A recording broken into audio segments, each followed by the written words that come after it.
Now we're studying exponential functions. So the three biggies right here are linear, quadratic, and exponential. So you should not be allowed to pass this class without being able to tell me the big difference between the three main types of functions we've looked at. Someone tell me something you know about linear functions. Straight line, yep. It's a constant rate of change. And can someone tell me like a formula, what it looks like as an equation shape? Y equals mx to the first power plus b. How is a quadratic different than a linear function? What shape, how would you describe it? It's a U-shaped graph called a parabola. What does this equation look like? How can I tell I'm looking at a quadratic? It has what in the equation? Some x squared term. So exponential, we're just starting to talk about. Yesterday, if you weren't here, you missed practicing typing in a regression into the calculator. We're going to do that again on Thursday with some hot cocoa, which would be perfect after the snow on Wednesday. And my sophomores are finished with their Miwa Tuesday, Wednesday. And get some hot cocoa and measure the cooling rate of a liquid. So exponential functions look like that. Increasing curve for population or hopefully your money one day, or decreasing curve. So radioactivity decreases temperature of liquid over time. It decreases exponentially. Here's how you know it's an exponential function. The x is in the exponent. Wow. So to me, this is a big idea. It'll be on your final exam, and half of you will get it incorrect. This is called quadratic, x squared. This is called exponential when x is in the exponent. Big, big difference. Okay, so I'm going to put this up on the board a few days in a row, just because on this test, in December, a really good response question would be compare and contrast linear, quadratic, and exponential functions. And I'm looking for you to talk about the shape of their curve and what their equation looks like. Do you think you can do that when we come to the test in December? I do it a few times in class. All right, so an exponential function. It's a base raised to the power of x. X is in the exponent. The first thing I want you to be able to do is evaluate using order of operations without your calculator, which is a little bit scary for some people. We need to buff up those mental math skills. Everybody's heard of PEMDAS, right? What's the P stand for? Parentheses. The E comes second. So exponential comes second. That's our current unit. Then multiplication, division, you do in order across the equation, and then addition and subtraction is last. So let me take a look at this first example. What would I do first in example 1 here? 2 plus 3 first. So this is now 5 times 5 squared. So the second step is don't multiply this 5 times this 5. You have to do the exponent second. So this becomes 5 squared right here. So my second step is now I have this 5 times this 25. So what do you have? If you've got 5 quarters in your pocket, you have 125 cents or $1.25. I always think of multiplying by 25s by quarters in my head. All right, example number 2. Here's another one that the SAT loves to throw on there. There's a difference between negative 2 without parentheses squared and negative 3 with parentheses squared. This is another common mistake that I'll try to hit like multiple times this unit. And, I can't tell you exactly why, besides, this is treated like negative 1 multiplied by 2 squared. So if it's easier for you to write it like that, the negative sign comes after you do the exponent. So this will turn into a negative 4. And we usually think that when you square a negative number, like this, becomes positive 9 because you're squaring the negative sign. Here, you're squaring it and then multiplying by negative 1 at the end. So that's a tricky one. So this is actually, I'm doing the 2 squared first. So I get -1 times 4 is -4. So you end up getting +1 as your answer. And I'll just show you really quick. If I put it in, if you've got a calculator, -2 squared. Can you see this?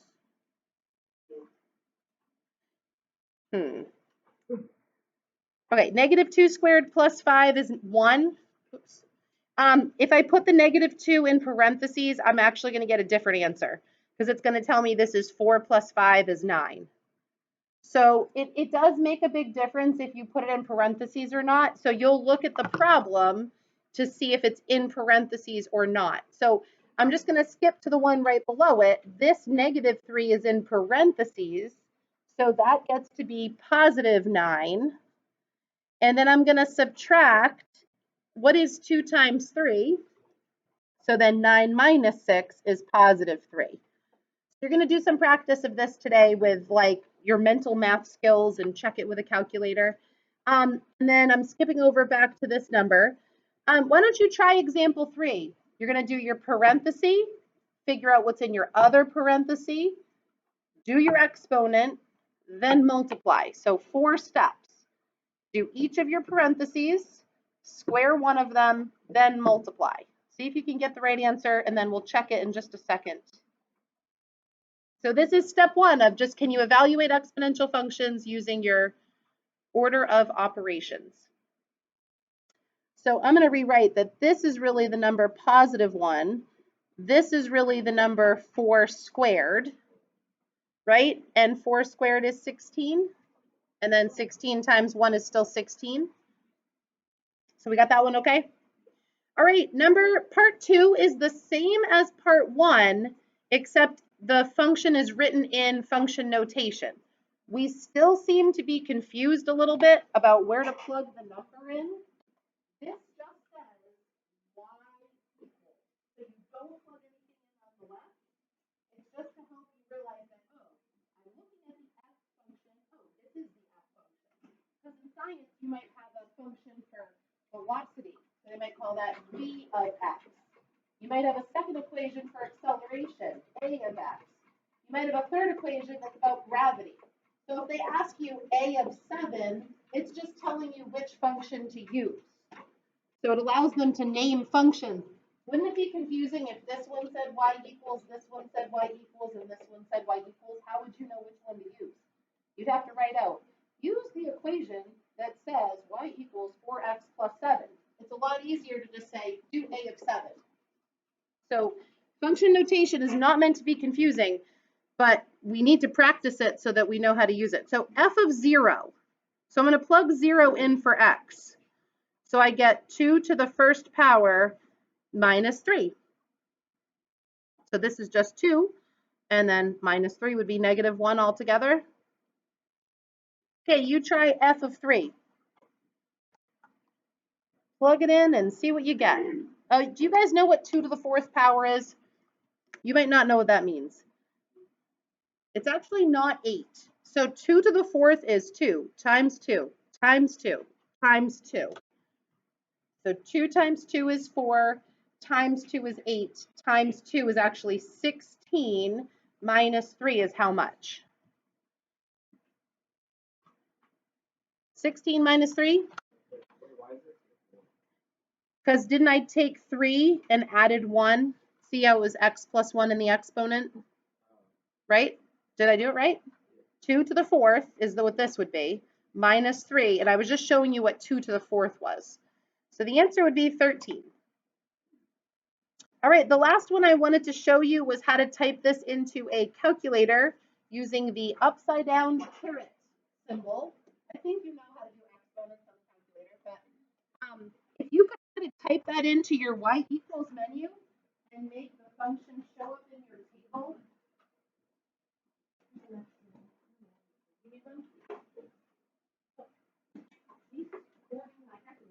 You got one. You need one. Which one? Yeah.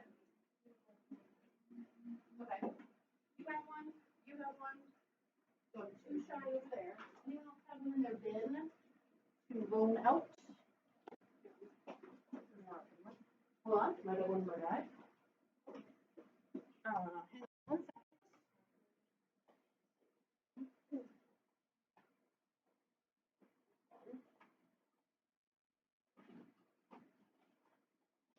No, oh my God, okay. I have this one. I have a good one and a bad one, so you can alternate, but you do type them in the same way. You have them? Oh, who else doesn't have one? Sorry. You got the dinosaur today, Duncan. So you're gonna go to the. Hold on, let me just here. We're doing negative 300 in the y equals menu. I don't know if you can see this or not. Negative 300 times 0.2. I'm raising that with a caret symbol to the x. Now on your newer calculators, you can't quite see that, huh?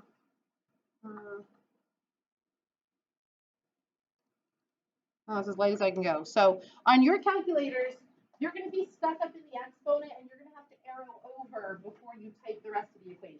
You know that though, right? So I can just type -3. Oops. So now I want to set up my table so that I can start at -2 and count by 1. So that's under the table key, which is table setup is above the word window. So you go to second window, and mine's fine. Mine's starting at 0 and counting by 1. You can start at -2 and count by 1. And then you hit second table is above the word graph. So second table. So now I must have something random in my y8, but like whatever we needed to look at our table for, is that what you got? Second table setup, just tell it where you want to start and what you want to count by. So I usually would start at like -2 because that's where I want to see, and then see how I'm counting by 1. Delta table means how much do you want to change by. So I got negative, is that what you got? -7503? So -7503 looks like the right. Then what? -1503.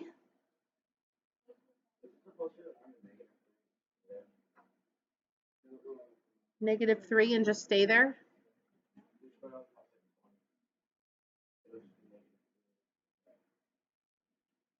You went backwards in the table? Yeah, it's going to plateau. But it's plateauing at.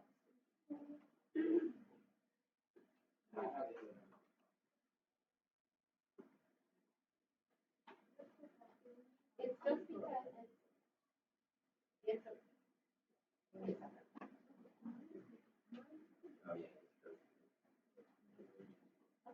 Okay, yeah.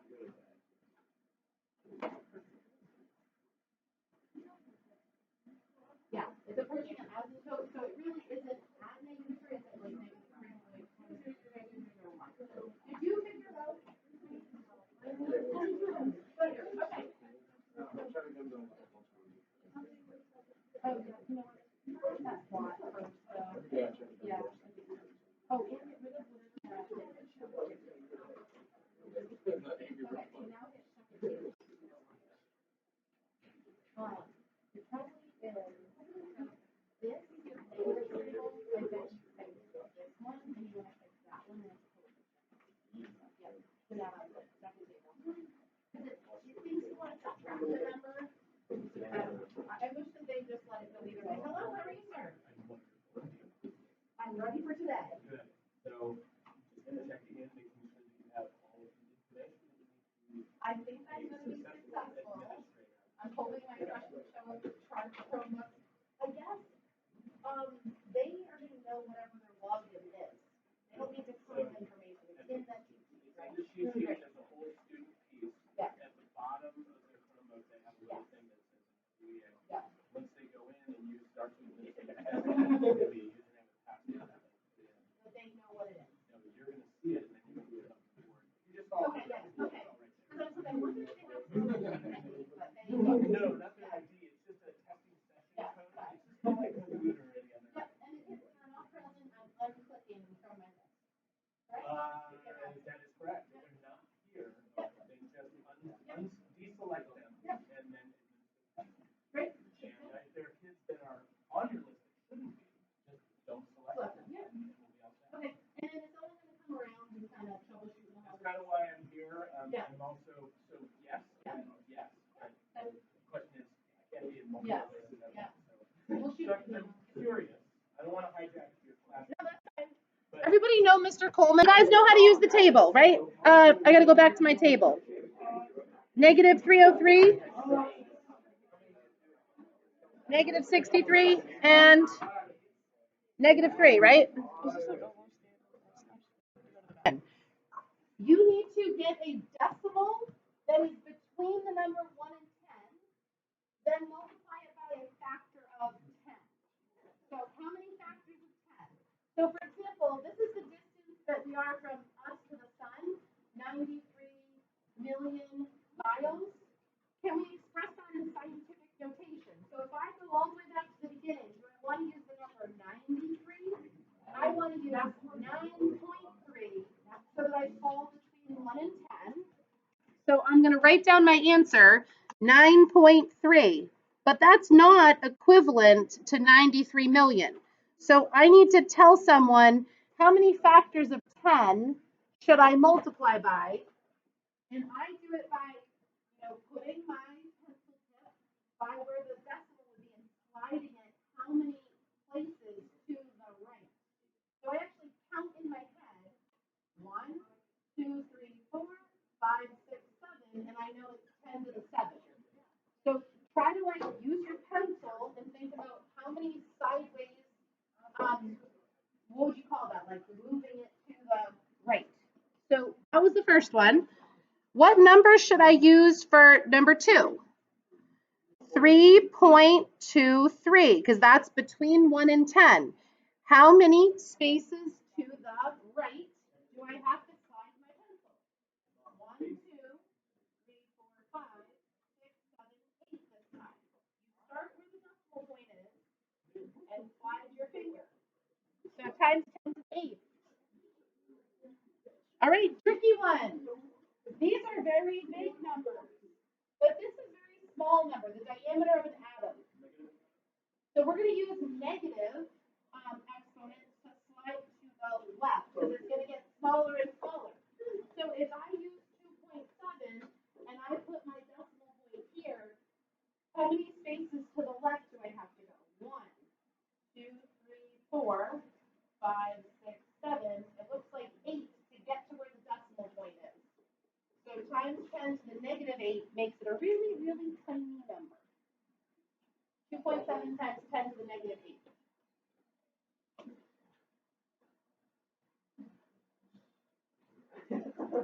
All right, what would I do for the number of days in a year? This is probably a time we would not use scientific notation because it's just 100 of something, but we could try it. So 3.65 times 10 to what power? 2. Because I'm starting at the 3 points right here, and I go 1, 2 places to the right. All right, now you try taking the scientific number and writing it out properly with the right number of zeros and commas or decimal places. See if you can try 5, 6, and 7. You can always cross it out in a minute and put the correct answer. But if you were given scientific notation, can you write it in without scientific notation? Try it. Try 5, 6, 7. Hold off on 8 first. 8 is multiplication.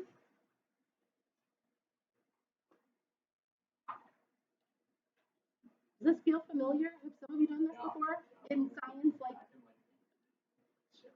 great. 8th grade where?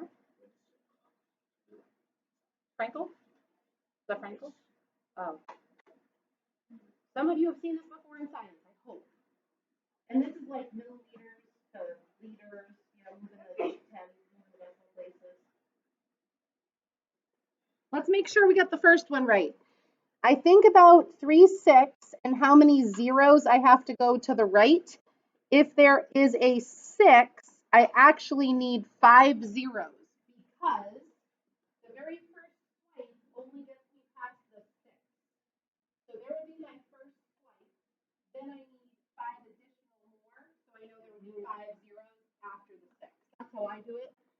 You could also kind of guess and check, and so that would be what? 3,600,000. All right, number 6, I'm going backwards. And to go backwards, I have to go 1 to the left just to get past this 3. And I need to do a total of 5. So I must need 4 additional zeros, right? To get that gives me 1, and then I need 4 more spaces. So I think about how many zeros I need first. So point, I would need 4 zeros, then the 3, 2. That allows me to go 5 spaces to the left. And then on number 7, I'm only going backwards 1, right? So just 0.68, because it was between the 6 and the 8. And you can count 1, 2, 3, 4, 5, and 1. So always check by counting. Everyone okay on that? All right, then I'm not going to test you so much on multiplication and division. I just want to show you that it works out using some of the properties we're going to learn. So if you want to multiply in scientific notation, but these numbers would be really big, you're allowed to multiply just the 1.8 times the 3.6. So on your calculator, multiply 1.8 times 3.6 and tell me what you get. All right, so my answer is going to be 6.48 times 10 to the 7th, because I'm going to add together how many zeros I'm adding from this and this, because we're multiplying. We're going to talk about that property, I think it's tomorrow, but it's a shortcut for multiplying. This would be a lot to type into your calculator, and then you'd have to put it back in scientific notation. So this keeps it in scientific notation. So same thing here. I can do this one in my head because I know 4 divided by 2 is how much. So I can divide the 4 by the 2. I would just get 2. And then we're going to learn this property. When you divide with 10s, you're really subtracting the number of zeros. So if I had 12 zeros, 3 of them get divided. So I have 9 zeros left. So 10 to the power of 9. You don't really know how to do that just yet because we haven't learned these exponent properties.